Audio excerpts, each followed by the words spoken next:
Hello, everybody. Welcome to the One Nation of Gamers Summer Circuit Feature Tournament number 2. I'm Ozma Cutie, and I'm joined by Chalky. How you doing today, buddy? Doing great. How about you, TJ? I'm doing pretty well. Looking forward to some exciting games today, where this will mark the halfway point to the Summer Circuit once we're done with the Feature Tournament number 2, and we'll have two players that are going to be going to the Grand Finals at PAX after this weekend. So it should be a pretty exciting weekend of games. We're going to do Group A today. Basically, it's a GSL style group. We're going to do Group B tomorrow on Saturday. And then, of course, we're going to do the semifinals through the finals on Sunday. So we have an action-packed weekend full of Hearthstone action, and I'm really looking forward to seeing who's going to make it. Chalky, why don't you tell us who we're going to be seeing in Group A today? So obviously up first here we have Dog and Tom60229, kind of a long name there, but both pretty known players. Going to be going up against each other. Tom coming from the Taiwan region, Dog from North America. The other two players, we have VX14, who actually qualified for this tournament twice. He's in both groups. We'll find out how that kind of works later. But and then Pavel, who is a Russian player from Team Empire, kind of known for his priest play on ladder. Yeah, and then tomorrow in Group B, of course, we'll be seeing Show, who's the second invited player. VX14 again. He actually won two different tournaments, two different opens. So he'll be taking both open slots for North America. So he'll have two chances. If he wins today, I don't know how it's going to work. If he can win tomorrow and like put himself in both semifinals, that'd be kind of funny. And then of course, That'd be a Hoshin hype Becky's final. tomorrow. It would be. VX14 versus VX14 would be pretty fantastic. But we do want to give a big shout out to GEICO, who is the title sponsor for the summer circuit. And they're giving away $60,000 worth of a prize pool throughout the summer. So each of these feature tournaments is over $5,000 in prize pool. Each of the opens has like a $250 prize pool, and then the grand finals at PAX at the end of the season is going to have a $20,000 prize pool. So lots of money being given away, lots of Hearthstone World Championship points being given away. So big shout out to Geico for that. If you guys want more information about the tournament, also if you want to have a chance to enter in to win an official TSM PC, you can head over to geico.onog.gg. The giveaway is right on the front page there. So just enter the information, and you have a chance to win a PC. The specs are down there too. It's a pretty sick PC. So even if you're not a fan of TSM, you can still go over there and have a chance to win a PC and get some more information about Geico.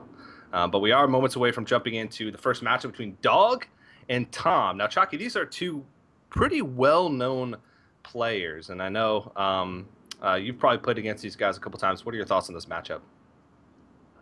Yeah, both really great players. I've played against Dog pretty recently at DreamHack. It's been a while since I played against Tom. Played against him some on the North American ladder. Both really good. Tom specifically, qualifies for a lot of these open events. I believe has the most points out of anyone, if that's correct. Out of anyone leading up to feature number 2, between feature 1 and feature 2, yeah, he qualified for the feature tournament through points. Yep, so he just qualified straight through points. Very consistent performances. Still really looking for like a breakout though. Kind of outside of the Taiwan region. He's known as one of Taiwan's best players, but Doug's been basically on a tear. Got second at DreamHack, been doing really well in the Archon Team League, really well in HPL. So just also really strong stuff from him. Should be a really good match. I think I like Doug's class choices a little bit more. I know Druid is like a pretty hotly contested deck among pros these days. Like it seems to be doing really well in certain leagues and really well in open events, but then in other leagues it's doing terribly and people consider it pretty weak. Seems like it's kind of like a polarized thing. Yeah, and I think this is sort of an indication of the difference between the Taiwanese pro scene and the pro scene here. There's a lot of players that think really highly of Rogue in North America and in Europe too, which some players tend to disagree with. And you see a lot of Taiwanese players go with Druid when players from the West don't pick Druid as much, especially when you have 3 decks in a Conquest format. So it's pretty cool to see. Dog thinks very highly of Rogue. In the Liquid Power rankings every week, he always rates it at number 2. Like every single week, regardless. It's Patron Warrior and then Oil Rogue. And some people tend to disagree. A lot of people, whenever those power rankings are published, they say there's no way that Rogue can be that strong. But He continues to have success with it. And I think he is very close to top 10 on the ladder in NA right now. Dog is. I was looking right before the match started. He was like number 15, and he was about to win one of his games. So he's had a lot of success, you said, across tournaments and across ladder as well. So we'll see. Yeah, it's we're gonna start with Rogue versus Warrior, which again one of those matchups that a lot of players have different opinions on. I'm told it slightly favors Rogue at about 58% overall since like Blackrock Mountain came out. So a little bit in the Rogue's favor, but definitely doable for the Warrior. And I think, with basically perfect play from the Warrior, it's probably closer to 50-50.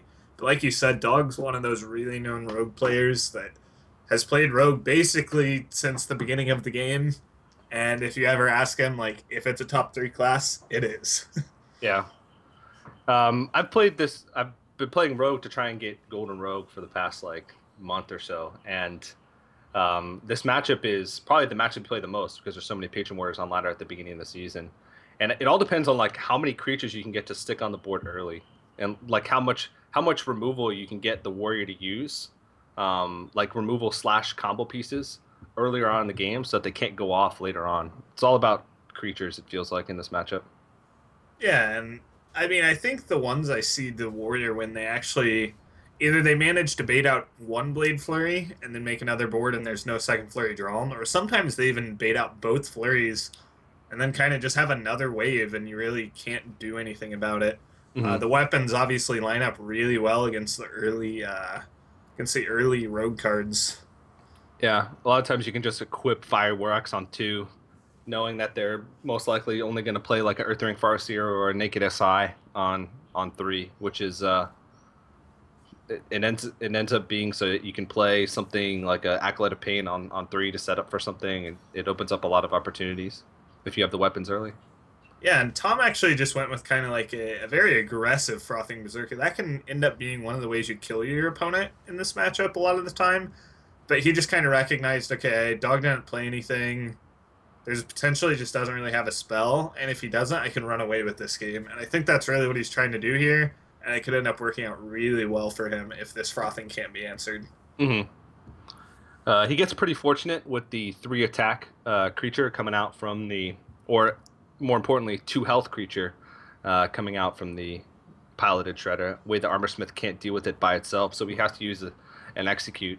And there's limited removal in this deck, so if you run out of weapons, you run out of removal, and the Rogue plays a creature and you can't deal with it, they can make some big oil turns. Yeah, and I feel like basically Tom here looks at this and thinks, okay, my opponent didn't have anything last turn. He basically kind of smells blood in the water, thinks if he misses removing my board 1 more turn, I've got this game in the bag, especially with Gromish in the back. But luckily for Dog, he drew the exact card he needed pretty much. Oil would have been pretty good as well, but this way he gets to develop his board, clear off Tom's board, and I mean, now I almost feel like Tom might have overextended. I know Dog might even like to play 2 heal bots in some of his rogue lists. I don't know exactly. Mm. He doesn't always play that list, depends on really the competition he expects, but one of the heal bots is already in his hand, and I think Tom, with only 1 War Song left, might struggle to find a way to end this game. Yeah. This is huge. Dog just decides to sprint for a backstab and misses it. Yeah, backstab or even, well, I guess Prepavis wouldn't have been that great. It would have been a little bit inefficient. But yeah, backstab would have been pretty clean and doesn't even manage to find that. So that does end up being a big deal. Yeah, now it's almost like 2 Emperor activations is so brutal.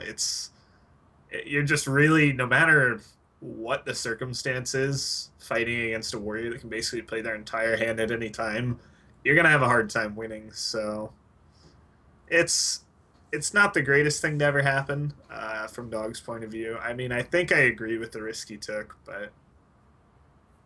Yeah. Well, he's got a lot of options coming into the next couple turns. He can feel slightly safer knowing that a War Song and a Fronting Berserker are both gone, but he's already taken quite a bit of punishment, and now he's got to be scared of this Emperor Thorson being on the board for 2 turns in a row. He doesn't know what's behind, what's in that hand that's been reduced.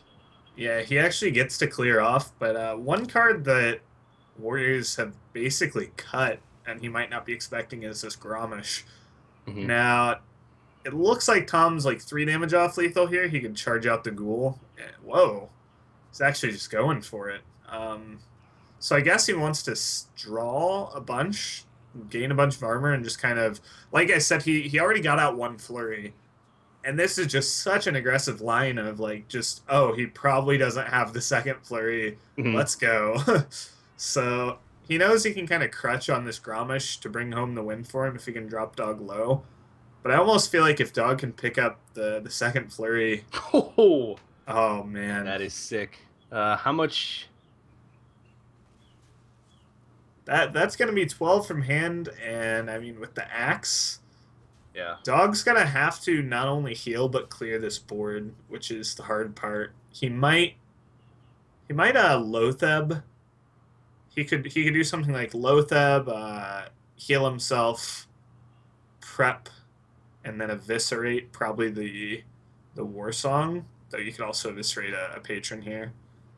Um, yeah, he doesn't have any great options. Would that even allow him to survive? Yeah, I He'd can't. be. I can't see how much health he Yeah, has. we can't really see I his think it was health. 7.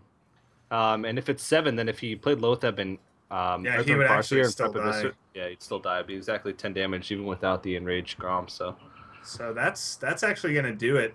mm, Doesn't heal enough, and Gromish basically kind of a card that you can really tell why Tom put it in his deck with the way he plays this deck yeah, yeah, is he wants to throw out War Song with no repercussions later, and this kind of helps you go with that strategy. yeah. What are your thoughts on that card? I know you haven't played in a while. We were talking about that earlier. You've been practicing other decks, but most players have cut Grom from their patron lineups. Yeah, I think it's a question of like what you really want to beat. I think that as a deck like Rogue or a control deck, it's something you don't really expect. You don't really play around it too much unless you know your opponent has it. Hmm. It does really give you that extra reach. Like in DreamHack against Dog, in a control warrior versus patron warrior match, I basically got enough armor that Frothings couldn't kill me alone, but he just Frothing comboed me, and then I knew basically I was dead to Gromish, and there was nothing I could do about it. So against control decks, that extra 12-ish damage that you get from it is just so incredibly important. But against the aggressive decks like Hunter, stuff that just generally goes not that far late into the game, maybe even the patron mirror match, you just want to consistently get your patrons out. You don't really care about having that extra 12 from hand. Yeah, in the early game, you'd much rather have a cruel or an unstable ghoul in your hand as opposed Yep. to Grom. So, yeah, I can see what you mean. So we're gonna move into the next match. It's gonna be Tom on the Druid, and Dog is actually going to switch it up and go with the Hunter. Yeah, I would say. I mean, I don't really know what version of Hunter Dog's running, but I would say this. I guess it really depends because if you're running a super aggressive version, cards like Swipe, Keeper of the Grove, and Wrath really hurt you a lot. But if you're running the more mid range version, especially Houndmaster is really good against Druid, Hmm. then you should be pretty fine. And it looks like a really aggressive version, but there's actually no swipe from Tom, so he might be fine. Yeah. Um, I really like Druid in this matchup if they have the ways to deal with it early. Like you said, wraths and swipes. It, If they stabilize once, it feels like it's really hard for the hunter to come back unless they've done enough damage already to kill them before the druid's going to come back and kill them with like a savage roar or combo. So um, I would give this a slight favor to the druid in my opinion and personal experience, but mhm. this is a lot of damage that he's taken already, and like you said, without having to swipe early on to get that one stabilization, it's going to be really tough. Yeah, this is a really big read from Dog, and unfortunately he got punished. But um, I was about to say I really like the fact that he went face. I mean, trading into Shredder is super suboptimal. You usually have to give up 5, if not like 6 damage, and it can just really not be that great for you. So I like making your opponent have it, especially when you think they didn't have it. I'd like to see him just quick shot face here as Yeah. well. If he doesn't armor up next turn, which it's actually pretty hard It's to fit up an armor yeah, up on turn 6 because usually they drop a 5-drop, whether it's turn 5 or turn 6, unless they have Thorsan. yeah. Basically, a taunt is what Tom really needs.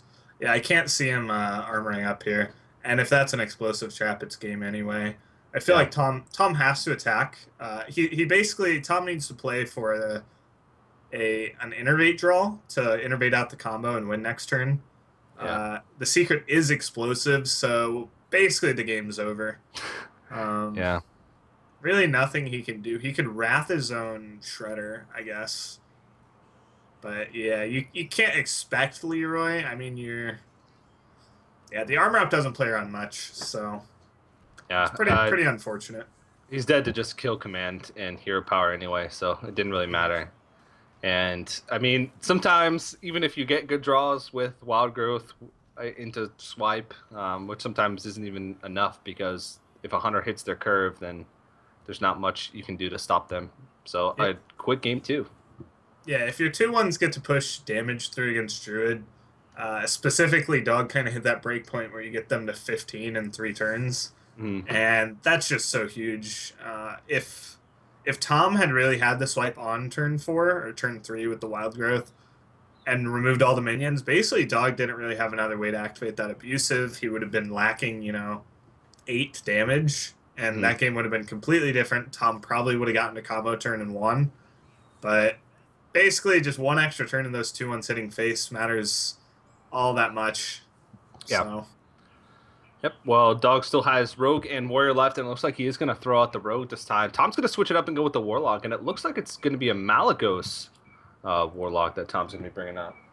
yeah, this deck kind of fell out of favor. I mean, it came out of nowhere, and people were really liking it. And I mean, for me, I brought it to DreamHack, and the main reason was my lineup was set out to counter Handlock. And Handlock's almost been kind of pushed out of the metagame by now. There are a few players that still like it, but in general, it seems to lack a lot of the good matchups it used to have, with Patron Mhm. really being the only reason that people brought it in the first place.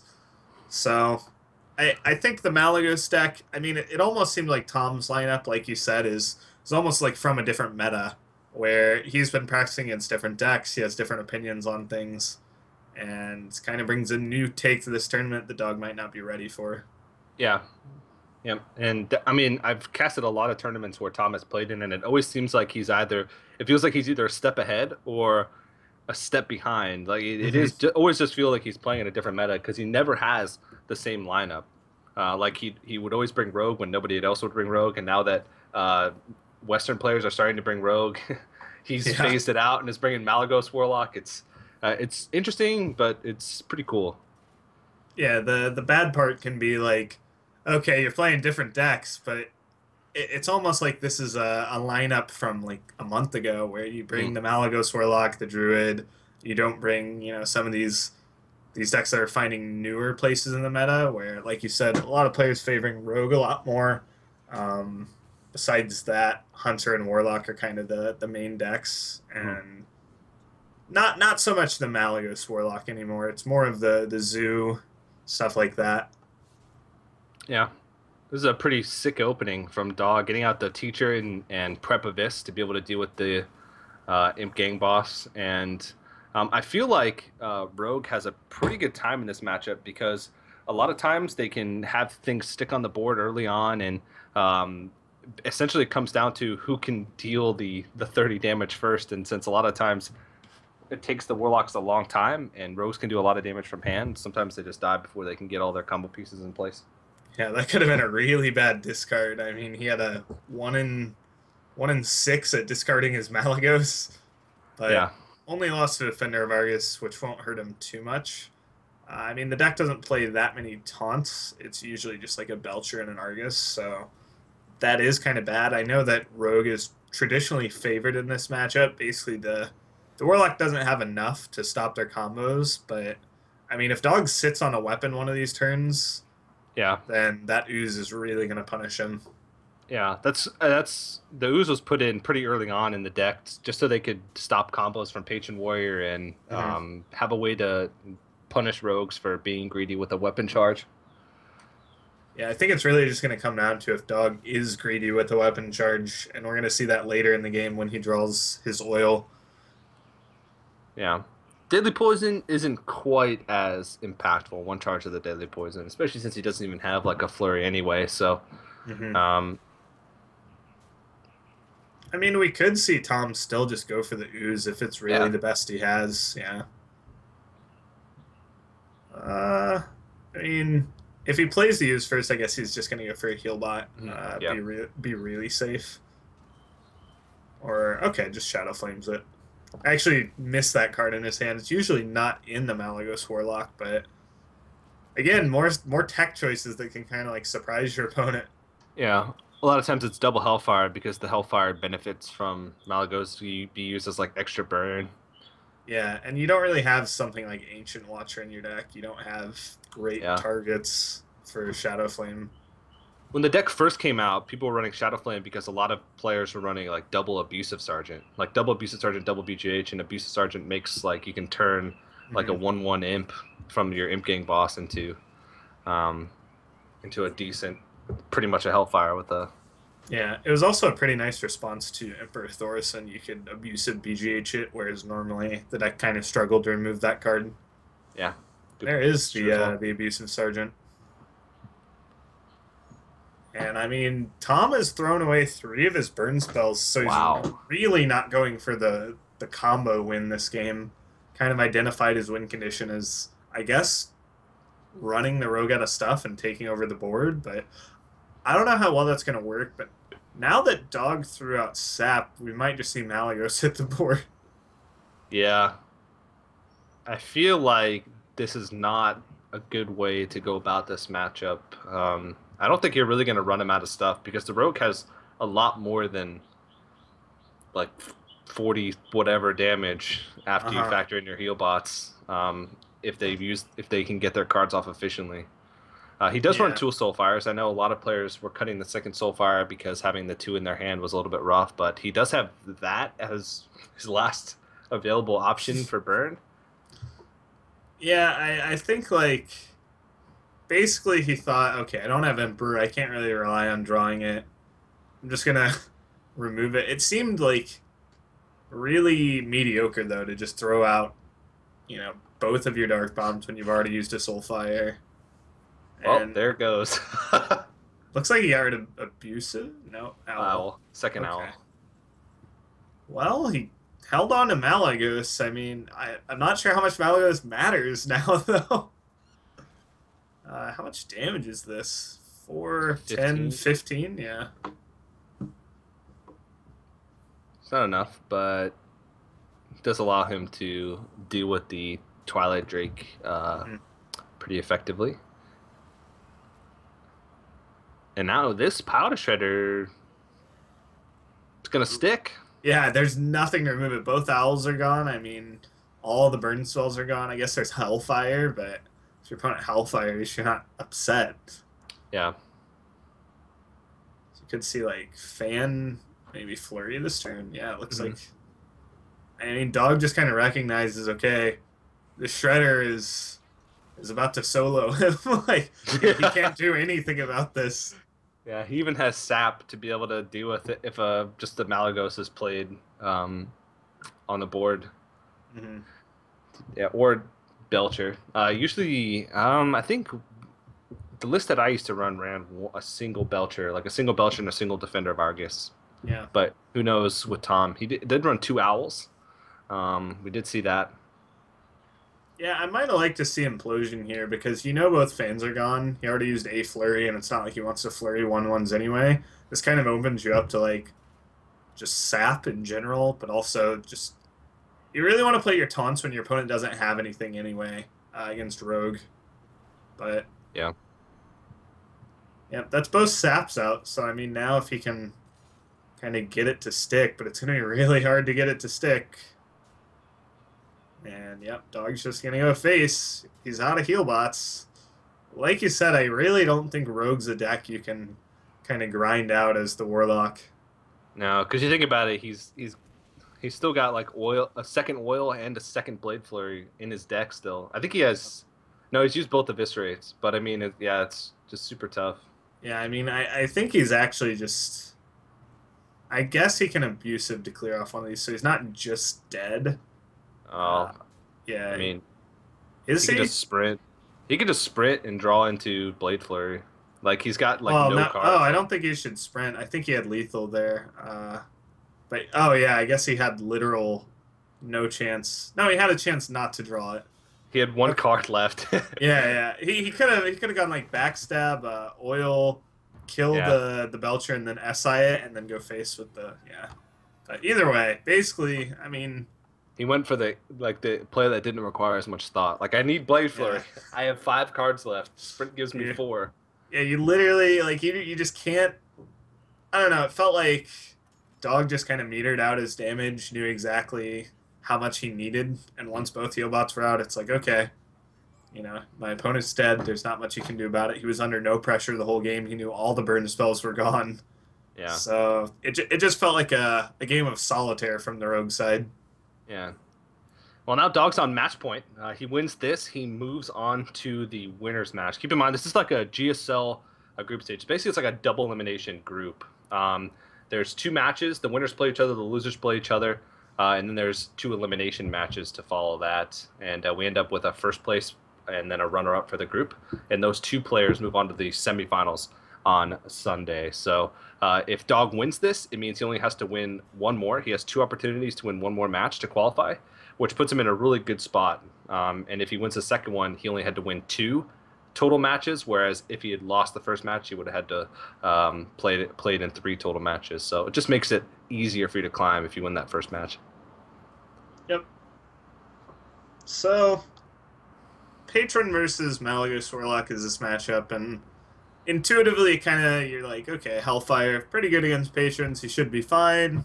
But the one thing that this set kind of lacks that Handlock brings to the table is all of the taunt potential. Mm-hmm. I mean, we saw Belcher, there's an Argus in there, but is that going to be enough to really stop these frothing berserkers from just carrying away the game? Probably not. Probably not is generally the answer. Yeah. Yeah, you just have to sort of I don't know. This matchup feels it's one of the more straightforward ones for the Warlock, but sometimes the Patron just does Patron things. Yeah, and the nice thing is the patient doesn't have to worry about your health total. Like they know you don't play Moltons, they just get to hit you in the face as much as they can, threaten their combo as much as they can, and Yeah. you have to play around it basically. Once you hit 20-ish life, you just have to always be afraid, especially with an Emperor in Dog's hand that's going to hit the board later. Yeah. And you can keep track of like how much heal they have left and how many taunts they have left, because they all run. You can what's like Defender Vargas, Sludge Belcher, and double heal body is pretty much all you have to get through, and sometimes you can get through all of that on like 1 turn. So Yeah, like that sounds like a lot, but once you kind of think about it, that's really not that much yeah, a, compared to like Handlock. a Sludge Belcher you get through with a Death Spite charge, and then the slime actually helps you. So Mm-hmm. it's really not that useful. Yeah, the double corruptor though, this game kind of I feel like Dog didn't play around it too much. I mean, obviously seems like a really favorable board state for Tom. So, I don't think Dog was expecting to get cleared out by that. I think he expected his Gnomish to stick and to challenge the 5-2, but that didn't happen, and now he really can't play down that Emperor. Yeah, if he plays on the Emperor, even if he swings in the 5/1 A corruptor trades 5-1. in, Yeah. and that feels really bad. At least he's got a little bit of cycle to be able to get more through his deck, and that way he reduces maybe more potential combo pieces with the Emperor Thorsan. Mm-hmm. Yeah, he actually just chooses to cycle the slam, which I don't know about, because you're basically saying you value a random card in your deck more than execute. And execute's actually pretty nice in this matchup, especially one of the ways you can win as the Malagos Warlock is just playing Malagos on turn 9. And especially if you've seen an execute, you kind of just go, okay, hope you have your other execute or you lose. Like, Yeah. So he's in a tough position once again. He can take off one of these off the board, but he looks like he's just going to hold on to the Despite since it's a whirlwind effect. If he draws into Warsong Commander next turn, he might just win. Yeah, that's kind of how this patron deck functions. That would be definitely lethal. just giving it a quick eyeball here. Yeah, it's at least 30 damage. That's at least a dead Warlock, yeah. Yeah. I mean, and the other thing is Sledge Belcher, you put up a taunt, but it buffs the Frothings a lot. Yeah. So, really not that amazing. Healbot helps, but it heals for 8, but it gives 8 right back because if 2 Whirlwinds hit your thing and there's 2 Frothings out. He soul fired and discarded the Mortal Coil, which he was going to use to kill it, and then he ended up trading the 5 attack creature into the Thorstein anyway.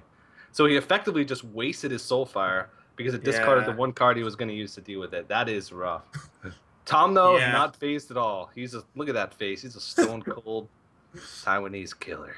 I mean, I feel like Dog would be really disappointed if he lost to not drawing Warsong Patron this game. I mean, this just kind of happened the other day to I think Show. He was sitting on something like this exact hand. He had both Frothings. He had 2 Whirlwinds. It was like, all right, Warsong and I win. And he went like 7 turns with no Warsong and lost. Yeah. So it can happen, but yeah, I mean, Tom's gonna really need to put on more pressure with this sick hand from Dog. But ooh, the ooze, and that. Now it's like suddenly Tom's doing great. That makes up for the Soulfire discarding the Mortal Coil last turn. Well, and it also kind of like you could look at that Soulfire and Mortal Coil play and be like, why didn't you just coil first to be safe? But he was clearly digging. Like he wants to dig for cards just like that Acidic Swamp Ooze because he knows, okay, my opponent got an Emperor off. He has a Despite out. I'm dead no matter what unless I draw that ooze. So he was trying to dig as hard as possible for it. Yeah. Well, it looks like he wants to go for Grim Patron Whirlwind Battle Rage play here. Yeah. To try and draw 3 cards and maybe use the Fireworks to clear off like the Azure Drake. Yeah, I mean, I feel like a lot of damage. Yeah, Tom has too much pressure out now that Dog can't just sit idly and hope for that Warsong draw. And the Warsong draw might have not even been enough at that point. But the weak part about this is now he does get the Warsong, but you already used up a Whirlwind. Your Despite is already used up. You can't, even if he drew his second one, he couldn't re-equip this turn. And now it's almost a situation where it's like, I drew my Warsong, but now what? Like, how do I win now? And especially with the second Whirlwind, it feels like he's going more all in on his opponent not having AoE, and there is a Shadow Flame in Tom's hand. Yeah. At least he gains a reasonable amount of armor that turn, and if he didn't have Shadow Flame or Hellfire in his hand, then he still wouldn't be able to put on a lot of pressure, and next turn maybe even kill him anyway with... Actually, no, he used both Whirlwinds, so now there's not really much of an opportunity. Yeah, and I mean, the armor is pretty relevant, to be honest. He's not too far off just dying if it weren't for this armor. I mean, he'd be at 11 without the Armor Smith, and next turn, Tom has 9 damage, so... Yeah. Pretty close. Dog is basically all in on a second Despite to kill his opponent, and even then he's still got 28 health to get through with no Whirlwinds left, 1 Despite gone. So...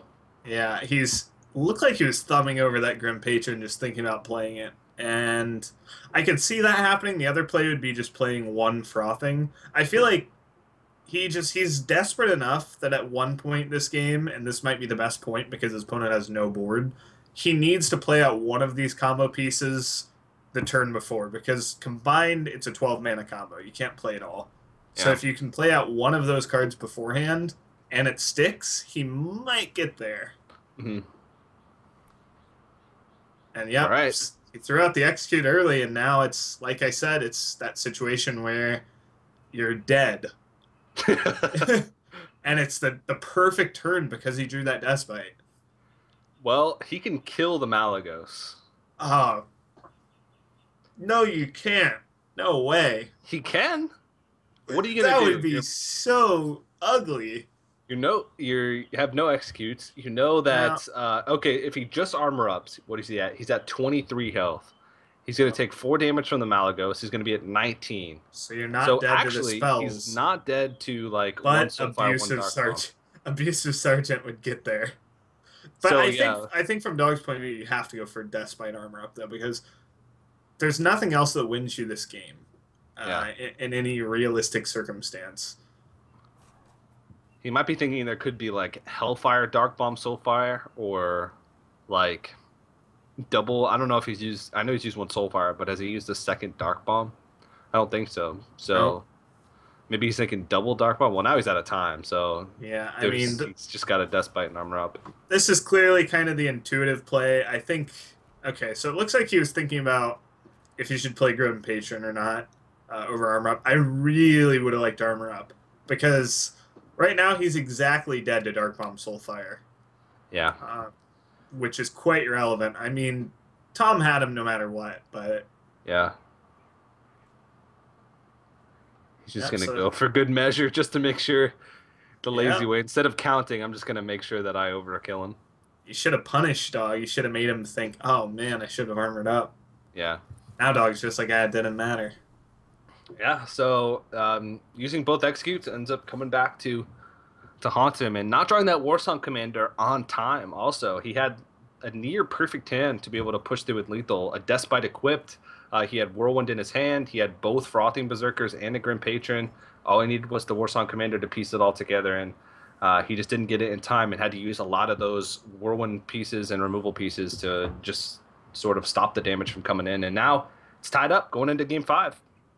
Yeah, the really critical turn that game was when Dog just had to use both Whirlwinds for board control. Like that, he ended up drawing the War Song, but at that point it's like, you need that second Despite. It came one turn too late, Yeah. and that was all she wrote. But this is one of those matchups that if you're a Druid player, you really need to be able to justify having a good matchup against Patron. Like, and by good, I mean, you could even say like 50-50 would be fine.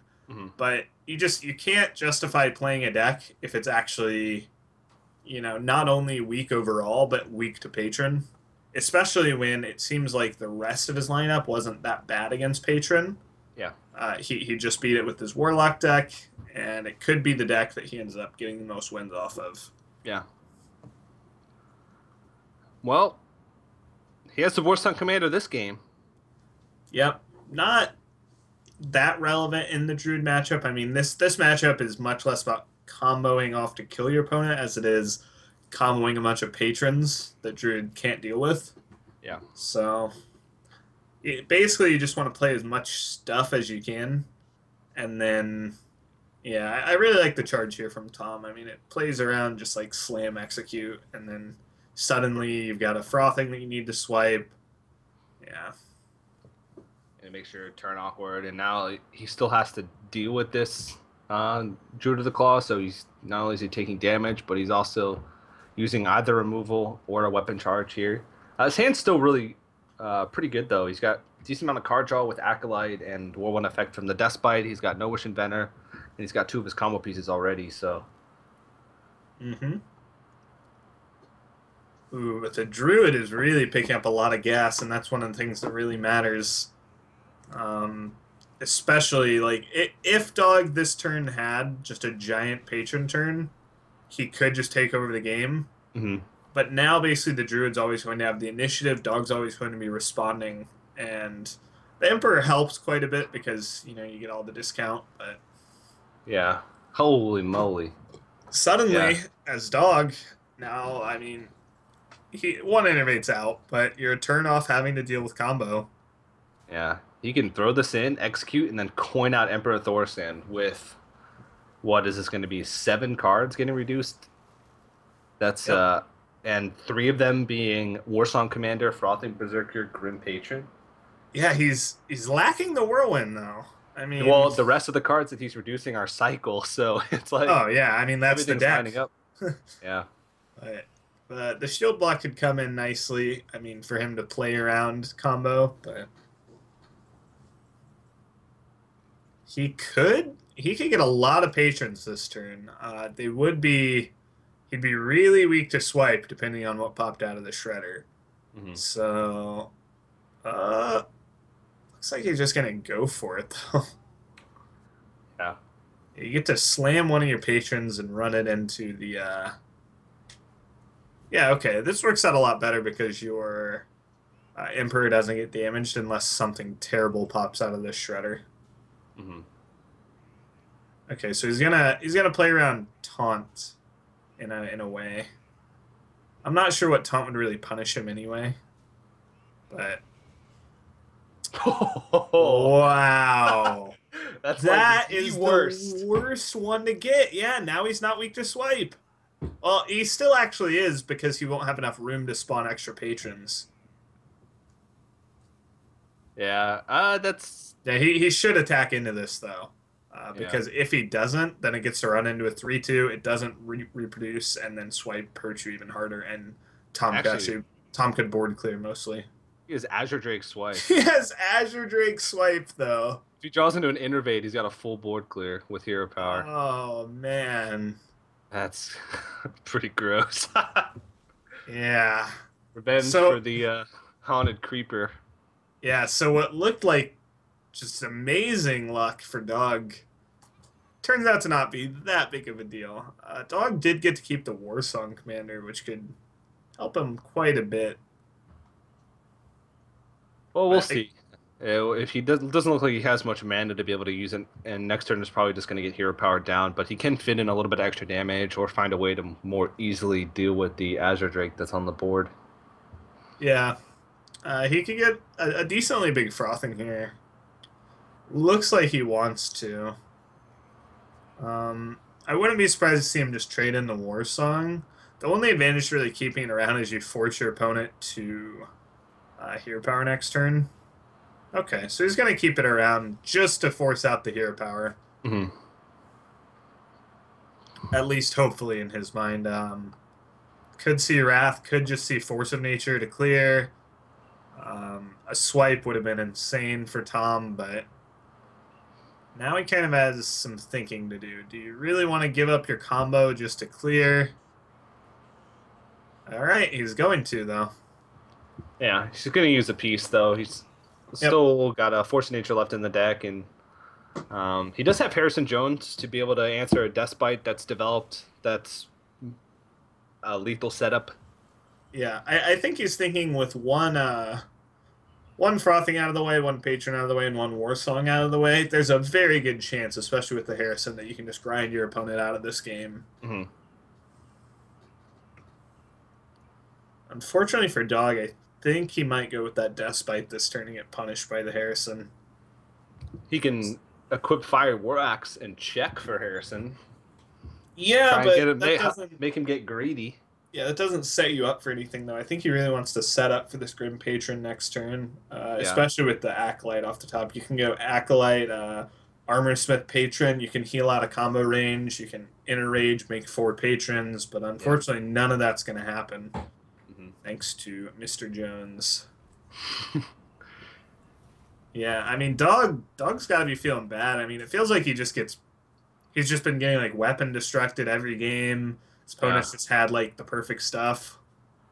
Well, that's a good read. I mean, I guess these are pretty standard, Harrison and Druid. If you're playing Druid in tournaments or on ladder now, you're playing it because there's warriors, rogues, and hunters everywhere.